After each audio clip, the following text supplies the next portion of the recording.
Welcome to our webinar Selectivity Line Protection.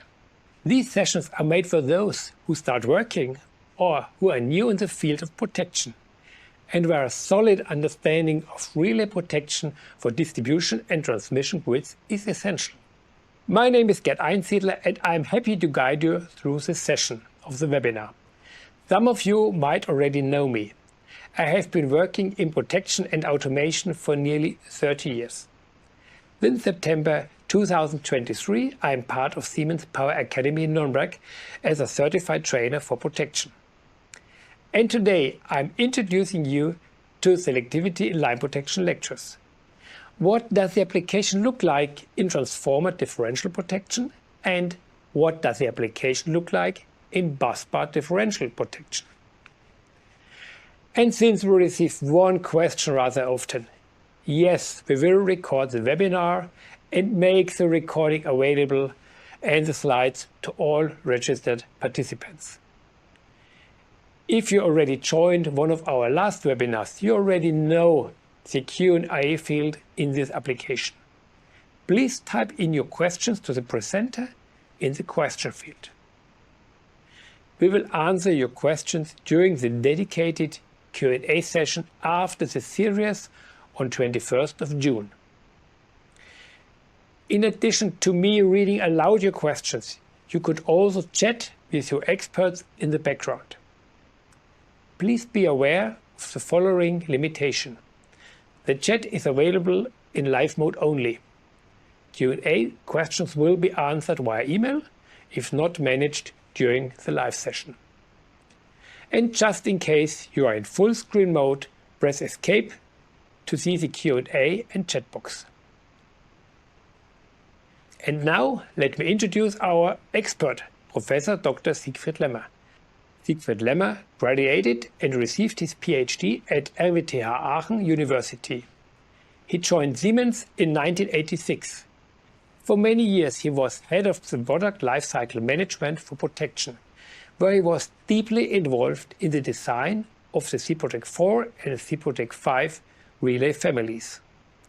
Within a master course of power engineering at Brandenburg University of Technology, Cottbus-Senftenberg, he presented lectures about protection for nearly 2 decades. In 2016, he retired from Siemens, but continued his university lectures. Siegfried, and now we are curious to learn more about selectivity in protection. The stage is yours. Let's have a look into transformer differential protection. That means applying our differential principle to transformers. Remember the principle, we draw a circle around our device, measure all currents flowing into the device and calculate from that the differential current by summing up the currents. If we apply that to a transformer, we have to consider a few things. Of course, the transformer has a winding ratio. That means the current flowing into the transformer on one side, into a healthy transformer on one side, is not equal to the current flowing out of the transformer on the other side, because the transformer has a winding ratio. That can be taken into account by telling the protection relay what the winding ratio is. Then the transformer may have tapping. That means the winding ratio may change depending on what the tapping is. That is a little bit a disturbing thing. The big thing is this one, the phase shift. If you look at that transformer here, that is a star delta transformer, the current on the right side and the current on the left side have a phase shift. That means they don't have the same phase, and that comes from the connection of the windings here, from the star delta connection, and it depends on how the transformer is built. You may know we have different types of transformer and they have different phase shift. And that means before we can compare or can apply the differential protection to our currents, we have somehow to compensate this phase shift. Otherwise, we get a differential current already coming from the phase shift. And then we have two more issues there, which I will touch later on in the presentation. We have to do special treatment of zero sequence currents, and we have to look at the so-called inrush. But let's look a little bit more into this phase shift issue, and I would just like to give you an example which illustrates how this connection of windings influences the current flow. And for this, I would like to take this picture. You see here a delta star transformer. That means on the left side we have a delta connected winding, and on the right side we have a star connected winding. And we assume here that we have a phase-to-phase fault on the secondary side, as indicated here. And this phase-to-phase fault, we assume we have no load current flowing. This phase-to-phase fault gives us a current flow where two windings of the secondary side are affected. That means our two current transformers on the secondary side measure just simply the short circuit current. What is now seen on the primary side? And to evaluate that, the way of thinking is as follows. Look at the secondary winding 1. We have a short circuit current flowing there. And if we have a short circuit current flowing in winding 1 of the right side, we must have a transformed current in winding 1 on the left side. That means we will also have short circuit current flowing in winding 1 on the left side as indicated here. Same applies to winding 2 on the right side. We must also have a current flow as indicated here on winding 2 on the left side. Winding 3 of the right side has no current flow. That means we also have no current flow on the left side. And if you look at that, if you draw these arrows and look how the current flow is on the left side, you suddenly see on the right side we have a two-phase fault, and on the left side we have current flow, short circuit current flow in all three phases. And that is just the physics of the transformer.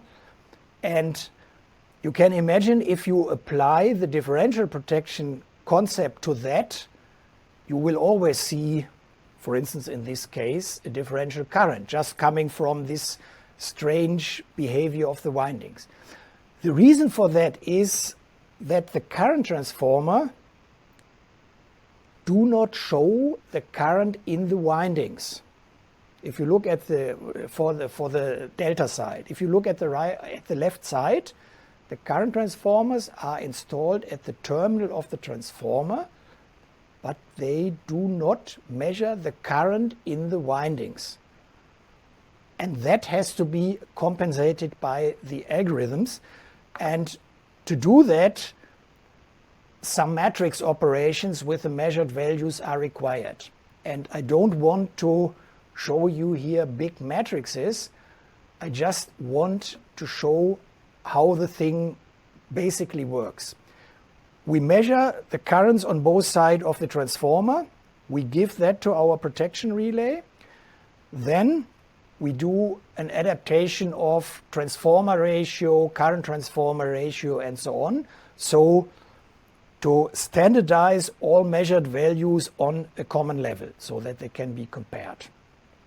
Then we may need a certain zero sequence current treatment. I will discuss that later. And then we have to do the compensation of the vector group to eliminate this disturbing thing we just discussed on the last slide. And then we end up with transformed current values, and there we can then apply the normal differential algorithm as we discussed it before, with differential current and restraint current and so on. That means we do a number of transformations. we end up with transformed currents, and there we can apply the normal differential principle. As shown here, calculate the differential current. If we have a fault in the protected line, we will again be on our 45-degree line in the diagram. That means here in transformer differential protection, we use the traditional concept using differential current and restraint current.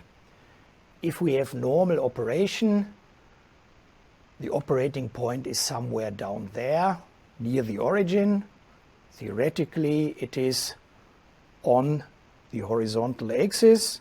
Practically, you have always some errors from current transformers, tap changes, in this case also magnetizing current, which causes some errors. And then we again have to discuss the external fault outside the transformer, where we have a high current flow through the transformer that increases the restraint current. We also have increased measurement errors in the current transformers that brings us up a bit, and we must tune this tripping area in a way that we don't come into the tripping area from these measurement errors of the current transformers. This plot shows just the principal thing, differential and restraint current diagram. In reality, the diagram in our protection relays look like this. That means we have a stepped characteristic. Remember what I told in line protection. There also we represent the current transformers with two different values. You have the same thing here. This characteristic has to be adjusted again based on the estimation of errors we have if we have no fault in the transformer. In the traditional concept, you do it a little bit in an indirect way, but the way of thinking is the same. You have error coming from the magnetizing current. It's similar to differential current resulting from line capacities for line protection. Then we have some errors coming from the tap changer, which means that the winding ratio deviates from the standard ratio. And then we have current transformer errors, and they increase more than linear with the current. And from that we can make an estimation of the total error, and then we calculate a stepped characteristic so that we have a certain security margin there.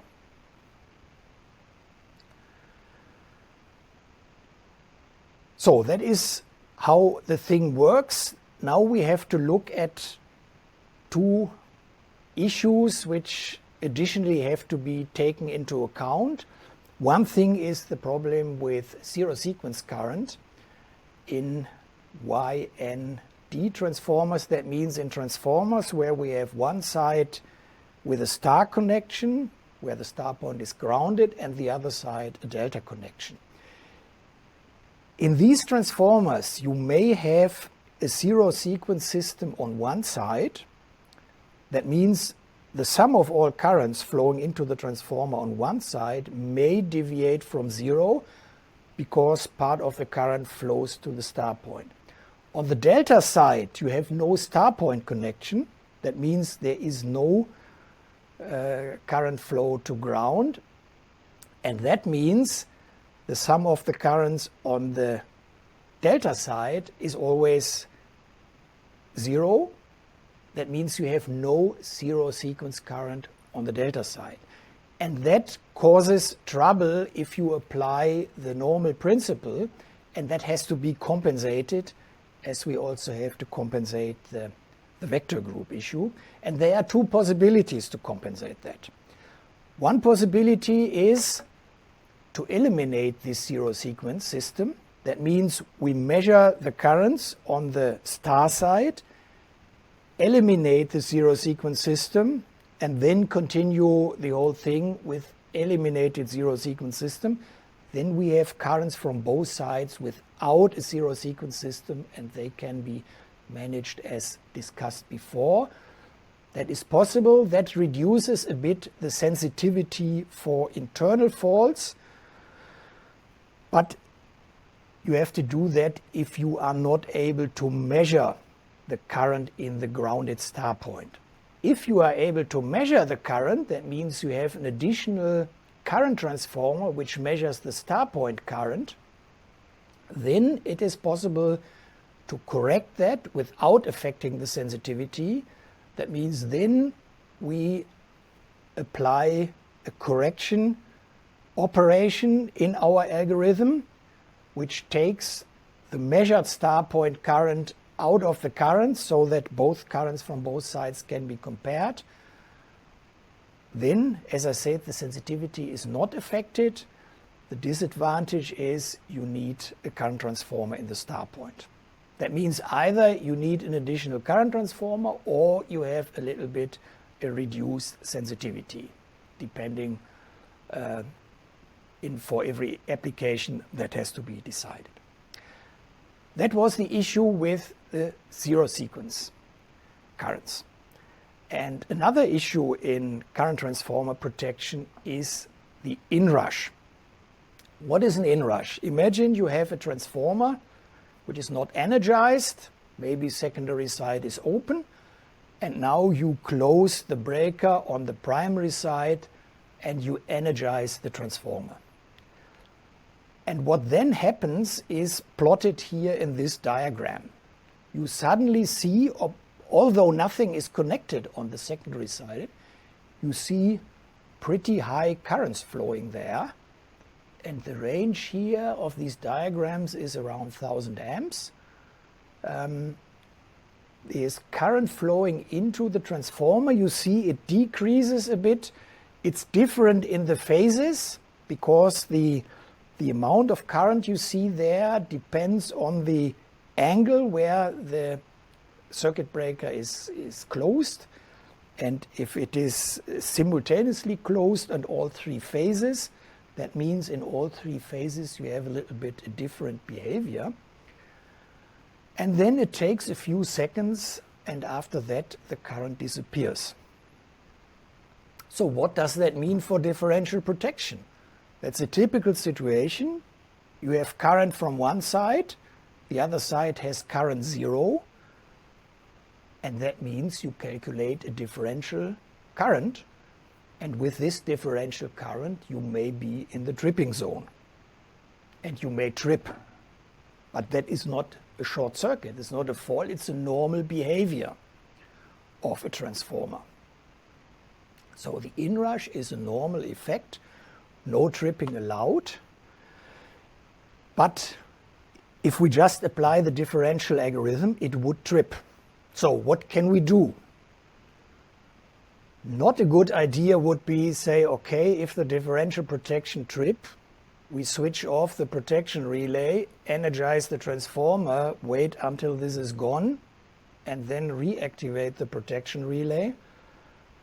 Then we would get the transformer in operation. But why do we have the protection relay? We could have a fault in a short circuit in the transformer.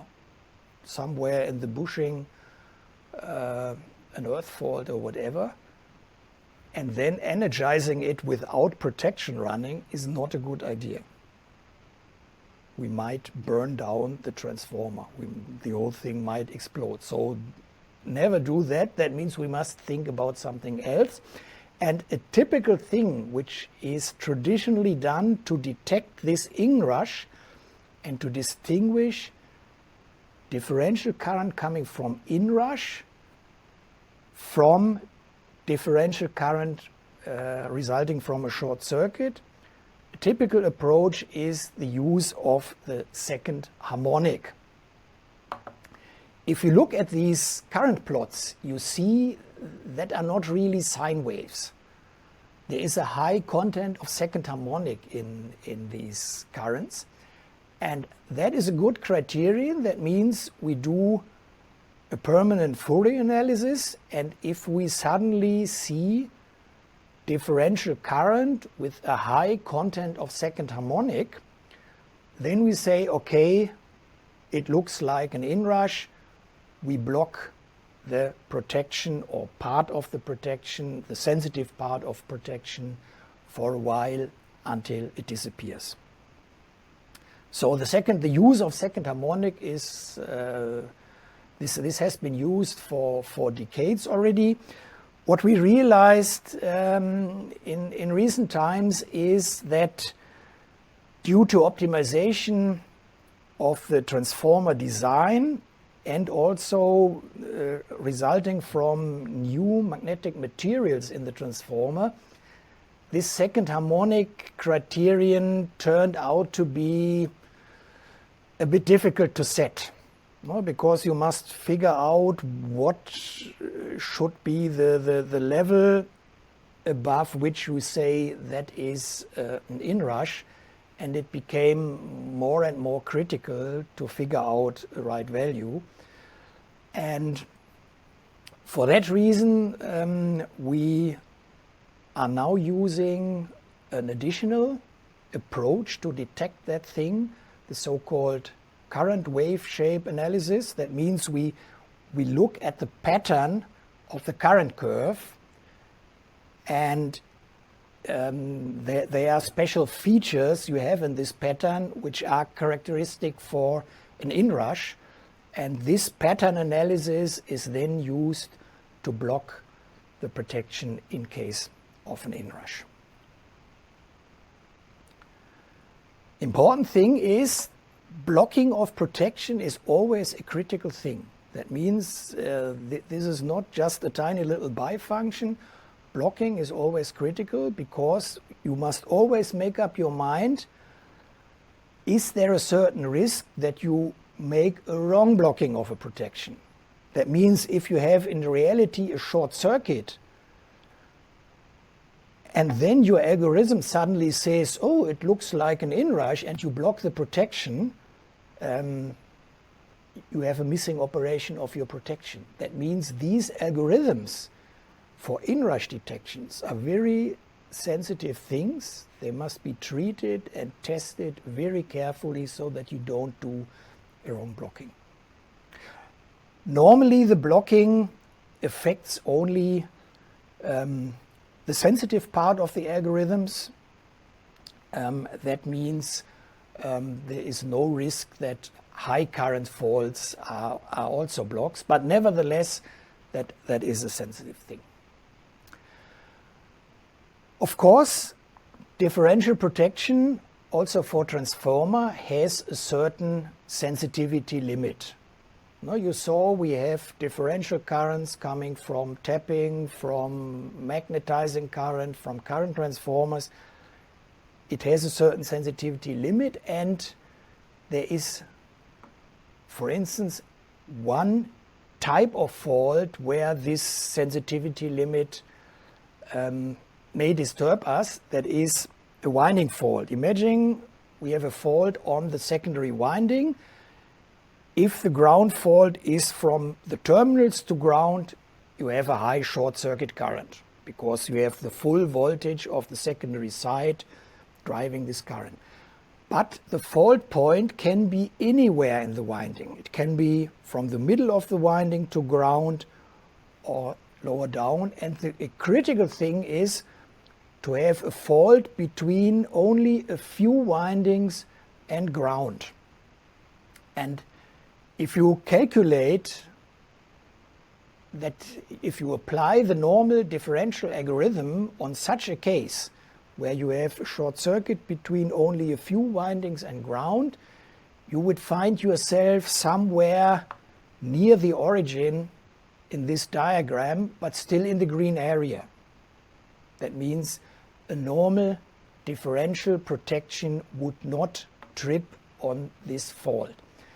And for that reason, you find in many transformer protection applications special protection scheme which has been tuned into this direction, and that is the so-called restricted earth fault protection. And the idea is there You design this restricted earth fault protection for one side of the transformer only. You measure the star point current and you measure the phase currents, and then you set up an algorithm based on these measurements. And that is able to detect ground faults in the winding a bit more sensitive than the normal differential protection will do that. It covers one winding only the winding with the star point, but it can be more sensitive. You need again here a current transformer to do that, and of course you need also the algorithm which is normally available in our protection relay. That was a short look to transformer differential protection, and the last chapter which will follow later on is the busbar differential protection. The fourth chapter in the differential protection session is a look into busbar differential protection. Simplest approach is this: you have a single busbar with a number of feeders, and then the application of the differential protection is pretty easy. We typically use the traditional scheme. That means we calculate the differential current and the restraint current. In busbar protection, we use this, we apply the differential concept with instantaneous values. That means we use just individual samples, and with the samples we calculate the differential current and the restraint current, and then we go into the tripping characteristic. And it looks very easy if you look at such a busbar. Of course, we have to do that phase by phase. We have no problem with transmitting measured values over 50 kilometer. We have no problems with vector groups and all these things we discussed before. So for busbar protection, it looks pretty simple, but there are a few things also to consider here which make life a bit more interesting. One thing is, we will see we will have some special challenges in the algorithm, and the point with busbar protection is, if you have a wrong operation in line protection, it's not good. Your boss maybe will ask you a few questions. You lose one line, but normally it's not such a critical thing. If something goes wrong in a busbar protection, if you have a wrong trip in a busbar protection, you lose many lines, you lose all lines connected to that busbar. That means anything going wrong in busbar protection typically has much higher impact on our power systems. So busbar protection must be handled pretty carefully, and we will see we have some challenges in the algorithm. The topology of the plant is typically not that easy as you see that in this picture here. Plants can be double busbar, triple busbar, and there are a few other things you have to take into account. And the last thing is also, if you have an outdoor substation, it can be a big substation where the distances are long, so you have to make up your mind where are you going to arrange the components. So let's first of all look into the challenges of the algorithm. I will start with a few examples. That is the characteristic we use. You see it's a little bit different from this symbolic thing I normally use. That is the characteristic we use, and in this case our characteristic is very simple. We just have a slope of our tripping area, and near the origin a certain cutoff thing. You also see the 45-degree line. If we have a fault on the busbar, we are on the line. So let's discuss the different cases. First of all, the internal fault. We calculate the differential current, we calculate the restraint current. in this case both are equal, and we are on this 45-degree line, internal fault, clear in the tripping area, we will trip. That's easy, that's normally work. Again, in busbar protection, normally the problem is always avoid wrong tripping, not to trip in case of a fault. That is typically the easier part of the story. So let's look at an external fault. We have here the busbar. We have a fault in one feeder, and that means we have fault current, in this case, coming via the two feeders to the busbar and then flowing into our external fault. That means the current transformer in the rightmost feeder sees outgoing current equal to the sum of the two other currents. That means if we calculate the differential current, I1 plus I2 plus I3, I3 is minus I1 plus I2, so the result is 0. That means the differential current is 0. The restrained current is I1 plus I2 plus I3. That means our operating point is somewhere there on the horizontal axis. Easy, no trip. We are clear outside the tripping area. And now let's assume what can be the critical situation for that. The critical situation is you have a big bus bar with a high short circuit power, and on this bus bar you have one auxiliary feeder which does just some local supply. That means you have a pretty small current transformer. And if you now have on this feeder an external fault, that means the whole short circuit power of the bus bar goes through our poor little current transformer for the auxiliary feeder, and it drives it within a very short time into saturation, and the output signal of this current transformer will look like this. You see here in black the current it should show, but after a few milliseconds it says, oh, too much current, output is 0. To make it simple, we can say after some time the output of this current transformer is 0. What does that mean for our protection relay? Without saturation we had differential current is I1 plus I2 plus I3. The sum was 0 because I3 was minus I1 plus I2. If we now have saturation, we assume the current transformer at feeder 3 doesn't give any output signal because it's in saturation.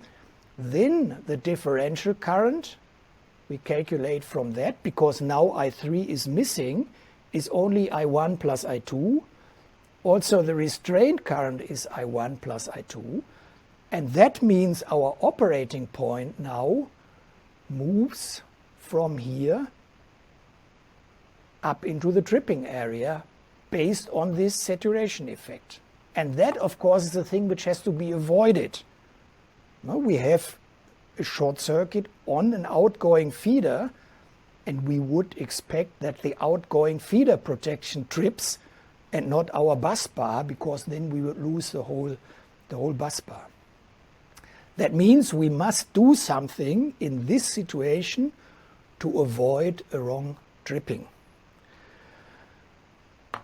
And that is a challenge for the algorithm. And what you can, or what we normally do in this situation, is we look at the very first milliseconds. That means we assume that in the first few milliseconds there is no saturation of the current transformer. That means we look at this point here, and from there we make a decision. And if in the first milliseconds it looks like an external fault, differential current is 0, and then suddenly our operating point moves into the tripping characteristic, it's very likely that it is a saturation effect. And that means we should somehow block the algorithm. That means we first see an external fault and suddenly this thing moves into the characteristic, then we block it. But also there we must always be careful with blocking, because we can also have the situation that we have an external fault, maybe there is an exploding current transformer or whatever, and the parts fly onto the bus bar, and 10 milliseconds later this external fault evolves to an internal fault. And if we then block the busbar protection, we would not catch the internal fault. That means this blocking is always a little bit a critical thing. What we typically do is we make this decision before the first saturation comes. That means we have some requirements to the current transformer that we must have a saturation-free time of a few milliseconds. You find this requirement in the manual.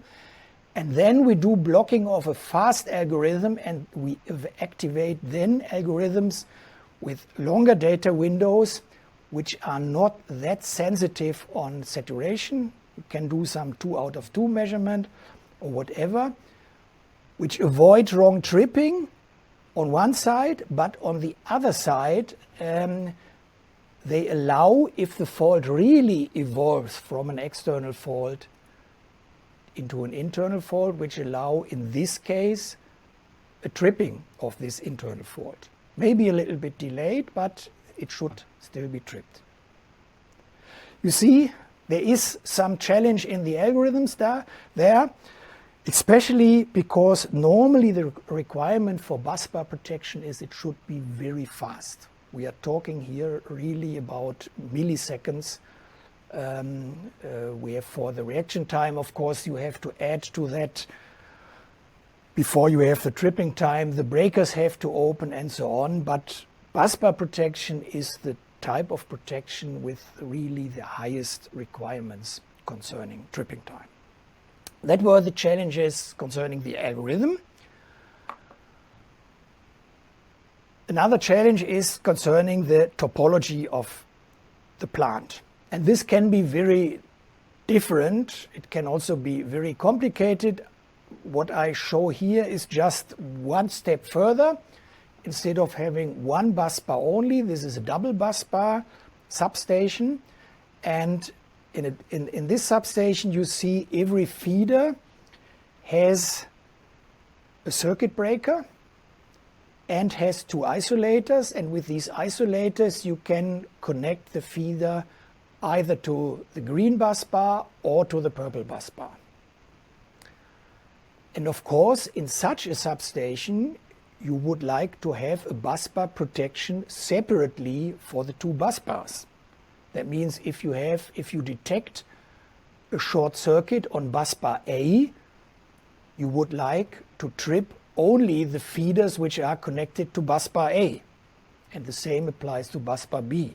Not if you see a fault on one of the busbars, you trip all breakers around there. That's not a good idea. So we must be selective. Only the affected busbar or only the feeders which are connected to the affected busbar must be tripped. And that makes the whole thing a bit more complicated, and I have indicated this in this diagram.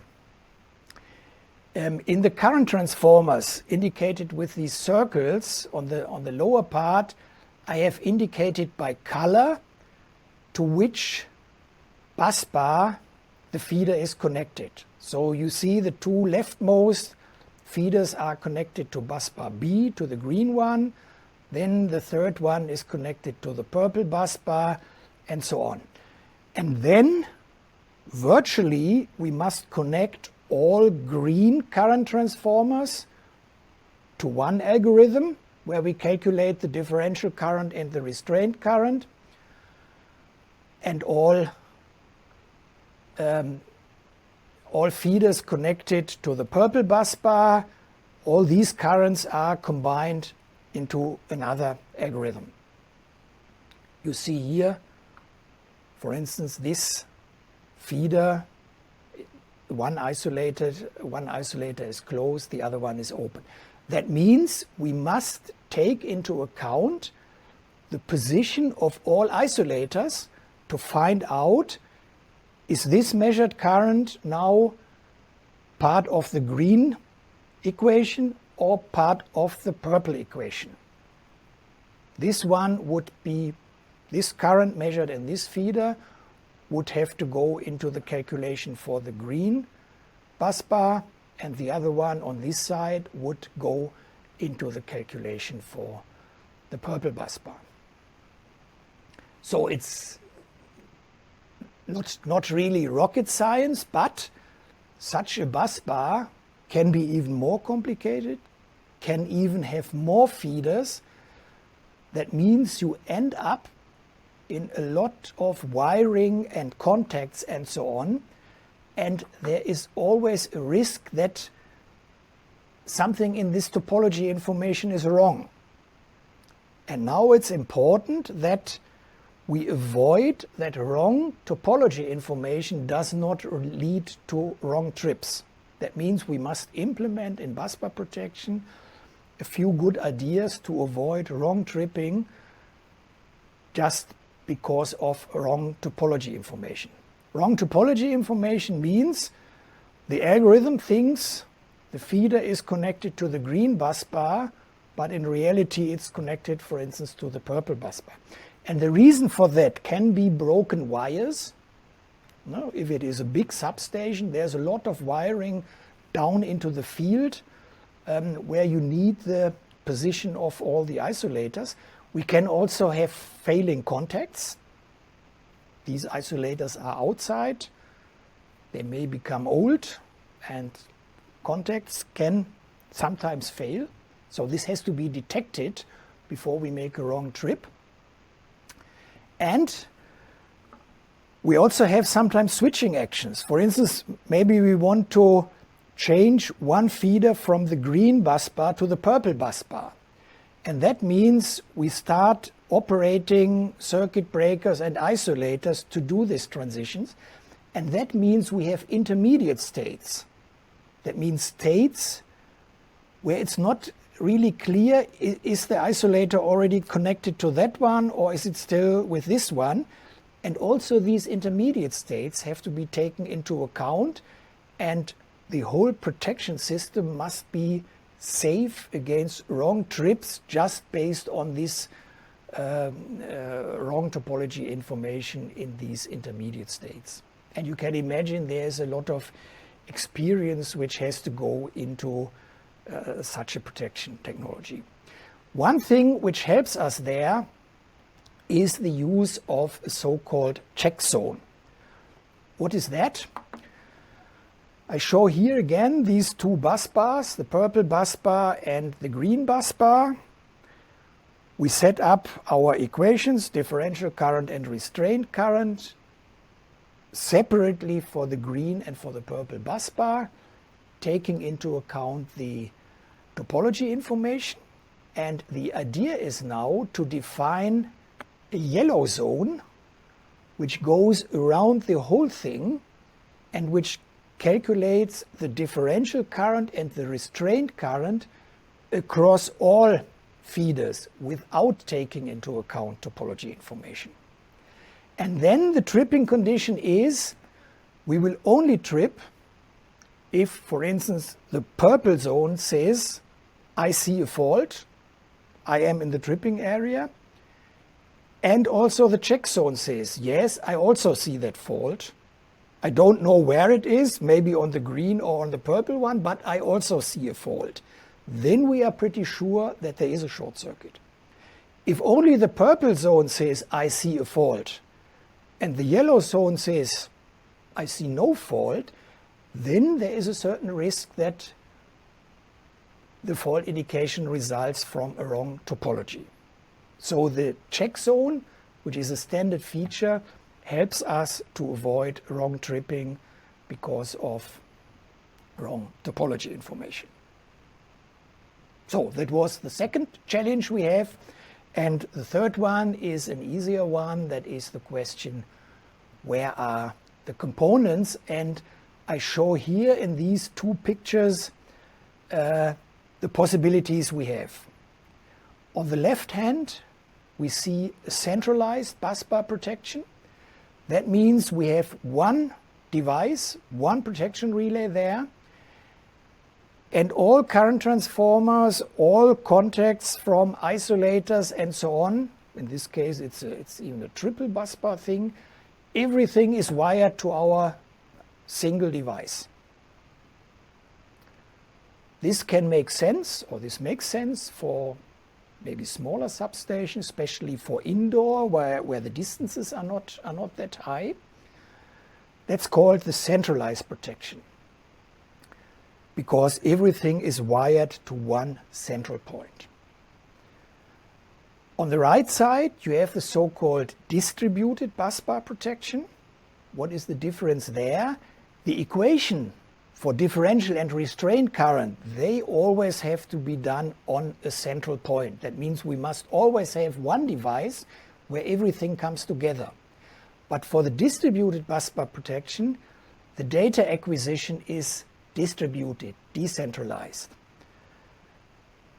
And what helps us there, that in the feeders, for the feeders, we need feeder protection anyhow. There can be distance protection or overcurrent protection or whatever.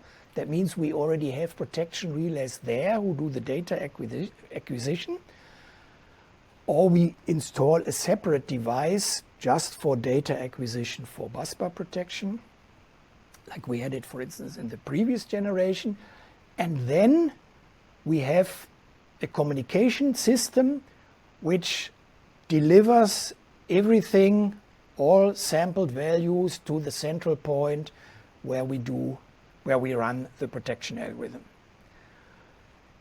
In the previous generation, we had there a star connected thing. That means we had point-to-point connection from the central unit to all feeder units.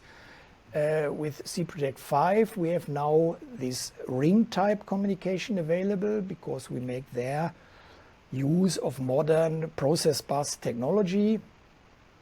You need a redundant high-speed optical fiber, but it's powerful enough to calculate, to bring all the sampled values to a central point, even for a bigger substation. And you see, this reduces the amount of copper wiring if the feeder units are located closer to the switchgear. That means it depends a little bit on the layout of the plant, whether you take the centralized or the distributed concept. That was a look into busbar protection. And with that, we come to the end of the differential protection session. Thank you for listening. Thank you, Siegfried. It has been an interesting session. Dear auditorium, thanks a lot for your questions. We will answer these in the Q&A session on 21st of June. If questions come into your mind later, or you would like to go for more details, please visit our training platform at Siemens Power Academy. I'm sure you will find the right information and training. The access to the recording and the slides will be sent to all participants. Thank you very much for your active participation. It was a pleasure for me to guide you through the session on selectivity in line protection. In this session, we learned how the application looks like in transformer differential protection and how the application looks like in busbar differential protection.